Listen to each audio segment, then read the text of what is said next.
Now, you probably noticed I don't feel about that war the way we were told we were supposed to feel about that war, the way we were ordered and instructed by the United States government to feel about that war. You see, I tell you, my mind doesn't work that way. I got this real moron thing I do. It's called thinking. And I'm not a very good American because I like to form my own opinions. I don't just roll over when I'm told to. Sad to say, most Americans just roll over on command. Not me. I have certain rules I live by. My first rule, I don't believe anything the government tells me. Nothing. Zero. Nope.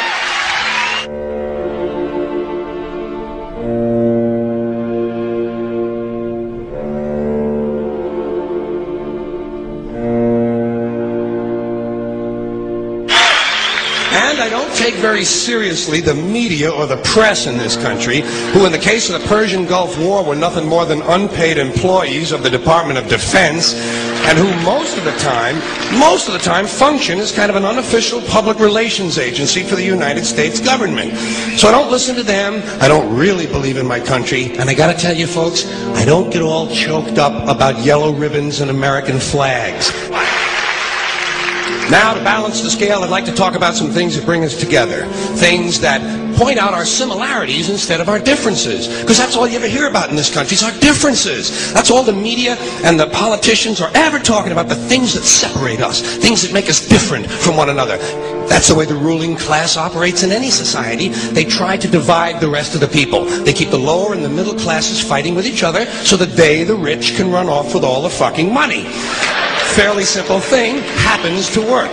You know, anything different, that's what they're going to talk about. Race, religion, ethnic and national background, jobs, income, education, social status, sexuality, anything you can do, keep us fighting with each other so that they can keep going to the bank. You know how I describe the economic and social classes in this country? The upper class keeps all of the money, pays none of the taxes.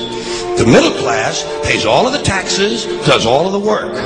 The poor are there just to scare the shit out of the middle class. Keep them showing up at those jobs. Politicians know that word. They use it on you. Politicians have traditionally hidden behind three things: the flag, the Bible, and children. No child left behind. No child left behind. Oh, really? Well, it wasn't long ago you were talking about giving kids a head start. Head start? Left behind? Someone's losing fucking ground here. But there's a reason. There's a reason. There's a reason for this. There's a reason education sucks, and it's the same reason that it will never, ever, ever be fixed. It's never going to get any better. Don't look for it. Be happy with what you got. Because the owners of this country don't want that. I'm talking about the real owners now. The big, the wealthy, the real owners, the big wealthy business interests that control things and make all the important decisions. Forget the politicians. They're irrelevant. The politicians are put there to give you the idea that you have freedom of choice. You don't. You have no choice. You have owners. They own you. They own everything. They own all the important land. They own and control the corporations. They've long since bought and paid for the Senate, the Congress, the state houses, the city halls. They got the judges in their back pockets, and they own all the big all the big media companies. So they control just about all of the news and information you get to hear. They got you by the balls. They spend billions of dollars every year lobbying to get what they want. Well, we know what they want. They want more for themselves and less for everybody else. But I'll tell you what they don't want. They don't want a population of citizens capable of critical thinking. They don't want well-informed, well-educated people capable of critical thinking. They're not interested in that. That doesn't help them.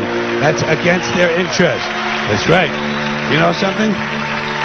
They don't want people who are smart enough to sit around the kitchen table and figure out how badly they're getting fucked by a system that threw them overboard 30 fucking years ago. They don't want that. You know what they want? They want obedient workers. Obedient workers. People who are just smart enough to run the machines and do the paperwork, and just dumb enough to passively accept all these increasingly shittier jobs with the lower pay, the longer hours, the reduced benefits, the end of overtime, and the vanishing pension that disappears the minute you go to collect it. And now they're coming for your Social Security money. They want your fucking retirement money. They want it back. so they can give it to their criminal friends on Wall Street. And you know something? They'll get it. They'll get it all from you sooner or later, because they own this fucking place. It's a big club, and you ain't in it. You and I are not in the big club.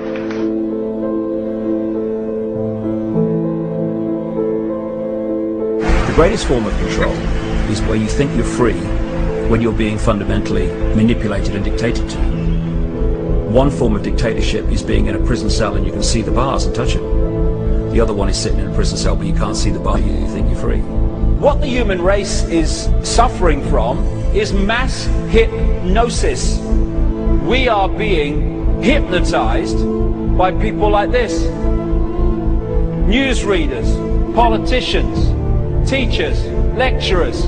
We are in a country and in a world that is being run by unbelievably sick people. The chasm between what we're told is going on and what is really going on is absolutely enormous.